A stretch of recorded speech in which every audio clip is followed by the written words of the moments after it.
Hello friends, हमारे viewers ने हमसे बहुत बार रिक्वेस्ट किया है कि बियर्ड में यदि किसी को बियर्ड में बाल नहीं आ रहे हैं या बियर्ड में बाल कम आ रहे हैं या बियर्ड बिल्कुल भी नहीं आ रही है, तो ऐसे केसेस में क्या हेयर ट्रांसप्लांट वहाँ पे हो सकता है? क्या उनको एक फुल बियर्ड, एक घनी बियर्ड मिल सकती है? तो दोस्तों, यदि आपको ये देखना है कि कैसे ये होता है, उसके लिए मेरे इस वीडियो को जरूर देखें। Hello friends, I am doctor Gaurav Garg, dermatologist, trichologist and hair transplant surgeon at derma life skin and hair clinic, New Delhi.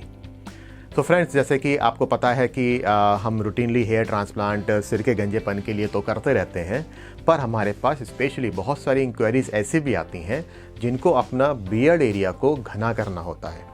कुछ पेशेंट्स ऐसे भी होते हैं जिनका बियर्ड बहुत ही कम होता है या ना के बराबर होता है। तो बियर्ड में हेयर ट्रांसप्लांट कैसे होता है, उसके लिए आज हम डिस्कशन करेंगे। तो सबसे पहले ये हमारा क्लिनिक है और हमारे क्लिनिक में हम लोग एक ट्रस्ट के ऊपर, एक ट्रस्ट फैक्टर के ऊपर काम करते हैं। हम लोग क्वालिटी हमेशा मेंटेन रखते हैं। हम हमेशा पेशेंट्स को अपने प्रॉपर रिजल्ट्स के लिए एश्योरेंस भी देते हैं और सबसे बड़ा है reliability. Patients can rely on us. हम जो कहते हैं वही करते हैं। तो आइए बियर्ड हेयर ट्रांसप्लांट के बारे में डिस्कशन शुरू किया जाता है। जैसे कि आप इस स्लाइड में आप देख रहे हैं कि ये जो पेशेंट मेरे पास आए थे काफ़ी टाइम पहले, तो इनका मुस्टैच, चिन एरिया, चीक एरिया, इवन नेक एरिया कहीं भी बियर्ड नहीं थी। तो ऐसे पेशेंट्स में हम स्टार्टिंग से लेके एंड तक फुल हम इसमें बियर्ड क्रिएट करते हैं। हम पूरा बियर्ड की line, density, mustache, corners, everything we create. So ऐसा कैसे करते हैं, आइए उसके ऊपर डिस्कस करते हैं। सो डोनर एरिया क्या रहेगा?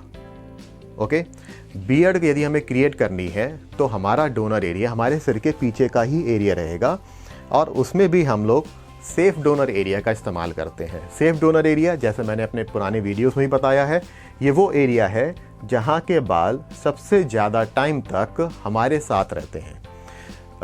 ह्यूमन में यदि हम लोग गंजा होते हैं तो मेनली जो मेल पैटर्न बॉल्डनेस है उसमें हम फ्रंट से लेके क्राउन एरिया तक ही गंजे होते हैं, और जो पीछे का हिस्सा है जिसको हम साइंटिफिक लैंग्वेज में ऑक्सीपिटल एरिया कहते हैं, वो एरिया और प्लस कान के ऊपर का एरिया, ये एरिया गंजेपन से बचा रहता है।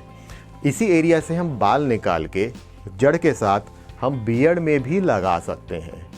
आइए अब देखते हैं हम ये कैसे करते हैं। So what are the steps of beard transplant surgery?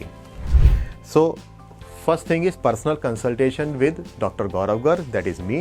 So मेरे साथ सबसे पहले एक आपकी पर्सनल कंसल्टेशन होती है। मैं चेक करता हूँ कि डोनर एरिया कौन सा रहेगा, रेसिपिएंट एरिया में हमें कितने ग्राफ्ट्स की रिक्वायरमेंट है, वहाँ की हमें बियर्ड लाइन कैसी बनानी है, मुस्टैच को हमें किस तरह से लुक देना है, बालों की डायरेक्शन हमें क्या रखनी, ये सारा मैं पहले इवेल्यूएट करता हूँ। On the day of surgery मैं बियर्ड लाइन डिज़ाइन करूँगा, फिर हम हेड क्लीन करेंगे, ट्रिम करेंगे जो डोनर एरिया रहेगा, और फिर लोकल एनेस्थीसिया को मैं इंजेक्ट करना शुरू करूँगा on the donor area of the scalp and beard area of the of your face. So local anaesthesia के बारे में पहले बता चुका हूँ। लोकल एनेस्थीसिया का मतलब होता है हम केवल उस जगह की स्किन को ही नंब कर रहे हैं, हम आपको ना तो बेहोश कर रहे हैं ना ही सुला रहे हैं। तो मान लीजिए हमें यहाँ से बाल निकालने हैं, तो हम लोकल एनेस्थीसिया केवल इस एरिया में इंजेक्ट करेंगे। हमें बाल इस एरिया में लगाने हैं तो हम केवल इस एरिया में ही लोकल एनेस्थीसिया को इंजेक्ट करेंगे। उसके बाद हम एक और इंजेक्शन देते हैं जिससे कि ब्लीडिंग कंट्रोल हो जाती है, ब्लड लॉस नहीं होता है, और फिर डायरेक्शन के हिसाब से स्लिटिंग की जाती है। स्लिटिंग मतलब बहुत फाइन स्पेसेस क्रिएट किए जाते हैं रेसिपिएंट एरिया में, जहाँ पे कि हमें सिर वाले बाल लगाने हैं। ये बहुत इंपॉर्टेंट स्टेप है क्योंकि ये डिफाइन करेगा कि बाल किस डायरेक्शन में होगे, बाल कितना पास पास होगे, बाल पतला वाला लगना है या मोटा वाला लगना है, बालों का जो ओरिजिनल डायरेक्शन है वो किस तरफ निकले, ये सारा स्लिटिंग में डिसाइड किया जाता है। इसके बाद बालों को निकालने का काम शुरू होता है और उसको फिर इन स्लिट्स में इम्प्लांट कर दिया जाता है। इम्प्लांटेशन मतलब कि स्लिट्स के अंदर उनको रूट के साथ डाल दिया जाता है। जो एक्सट्रैक्शन ऑफ ग्राफ्ट्स है, ये भी बहुत इंपॉर्टेंट पॉइंट है क्योंकि बाल की जड़ को निकालते समय डैमेज नहीं होने देना चाहिए। यदि बाल की जड़ डैमेज हो रही है तो वो लगाने के बाद नहीं उगेगी। साथ ही साथ इम्प्लांटेशन के टाइम पर प्रॉपरली इम्प्लांटेशन क्लीन इम्प्लांटेशन होना चाहिए ताकि रूट्स स्किन के साथ अटैच होकर के प्रॉपर हेयर को ग्रो कराएं।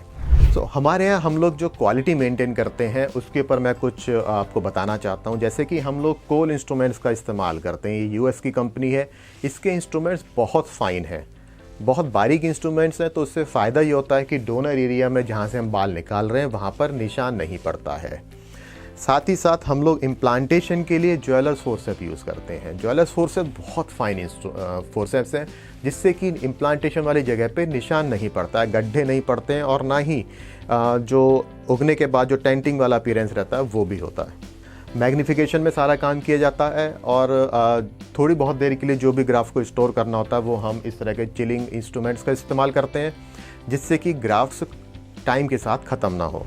सो टाइमलाइन ऑफ सर्जरी ऐसी है कि सर्जरी के बाद 10 to 45 डेज़ के लिए जो हमने बाल लगाए हैं वो शेड ऑफ हो जाएंगे। आफ्टर दैट 3 to 4 मंथ्स के आसपास आपको आपकी बियर्ड में इम्प्रूवमेंट दिखाई देना शुरू करेगा और अराउंड 8 to 10 मंथ्स में ऑलमोस्ट फुल रिजल्ट आ जाएगा। आइए अब हम रिजल्ट्स की तरफ चलते हैं।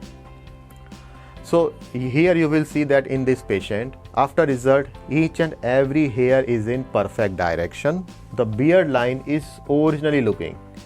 यहाँ पे straight line नहीं है. You can see that the hair are in a zigzag pattern. ऐसा नहीं है कि एक सिलाई की तरह से सारे बाल लगा दिए या सारे मोटे बाल एक साथ लगा दिए। ये बहुत फाइन तरीके से हमने बनाया है ताकि कोई ये गैस न कर पाए कि इन्होंने ट्रांसप्लांट कराया हुआ है। डेंसिटी इज़ ऑलमोस्ट नेचुरल, कोई गैस नहीं कर पाएगा कि ये आपने ट्रांसप्लांट कराए हुए हैं।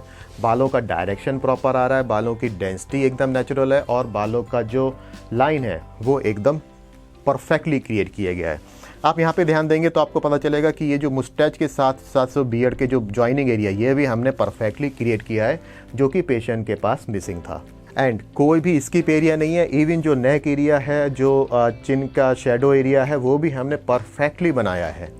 सो यदि पेशेंट साइड मूव करें या ऊपर देखें या नीचे देखें, कहीं से भी कोई ये गैस नहीं कर पाएगा कि इन्होंने अपना बियर्ड ट्रांसप्लांट करके लगवाया हुआ है। So friends, this is the summary of the case that I have discussed with you.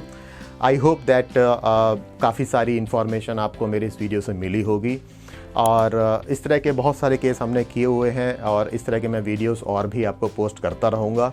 In case आपको कोई भी इंक्वायरी है तो आप हमसे कांटेक्ट कर सकते हैं। ये हमारी कॉन्टैक्ट डिटेल्स हैं। आप हमारे इस चैनल को सब्सक्राइब कीजिए, हमारी इस वीडियो को लाइक कीजिए ताकि हमें एनकरेजमेंट मिले और इस तरह के हम वीडियोस आपके पास टाइम टू टाइम पहुंचाते रहें। Thank you very much.